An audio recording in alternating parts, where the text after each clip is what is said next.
د افغانستان اسلامي امارت د رئیس الوزرا مرستیال وایي چې دوی د یو پراخ بنسټه او متخصص حکومت جوړولو لپاره هڅې پیل کړي دي او په نږدې راتلونکي کې به په دې اړه خبر خپور شي. فارس اژانس راپور ورکړی دی چې مولوي عبدالسلام حنفي دا څرګندونې تېره ورځ په کابل کې د ایران د سفارت له مرستیال سره په لیدنه کې کړي دي.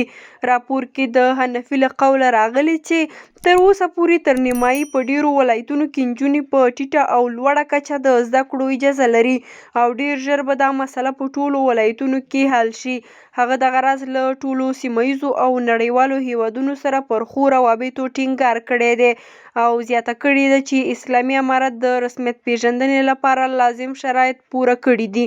د یادونې ده چې تېره ورځ د هېواد پخواني ولسمشر حامد کرزي ویلي چې نړۍ به په افغانستان کې یو ټولشموله حکومت په رسمیت وپیژني. نوموړي له اسوسییټډ پریس سره په تازه مرکه کې زیاته کړې چې ټاکل شوې وه د کابل د سقوط په ورځ یا پر سبا دوی په سوله ییزه توګه طالبانو ته د واک د انتقال په موخه دوحې ته لاړ شي، خو په وینا یې اشرف غني له هېواده په تېښتې سره هر څه ګډوډ کړل. کرزي د خپلو خبرو پر دوام ویلي چې د اسلامي امارت ځواکونه کابل ته نه دننه کېدل، خو کله چې دوی وکتل چې وضعیت ګډوډېږي نو ده هم له طالبانو وغوښتل چې کابل ښار ته دننه شي څو د چور او چپاول مخنیوی وکړي. هغه څرګنده کړې چې د اشرف غني تر فرار وروسته د ارګ محافظت رئیس ورته د ولسمشرۍ د خالي څوکۍ ډکولو خبره هم وکړه، خو دا چې دا کار غیر قانوني او د هېواد په ګټه نه و نو دی ترې تېر شو. نوموړي زیاته کړې چې د کابل د سقوط په ورځ هیڅ دولتي چارواکی په کابل کې نه و او د دفاع وزارت پخواني سرپرست وزیر بسم الله محمدي ده ته هم له هېواده د وتلو خبره کړې وه.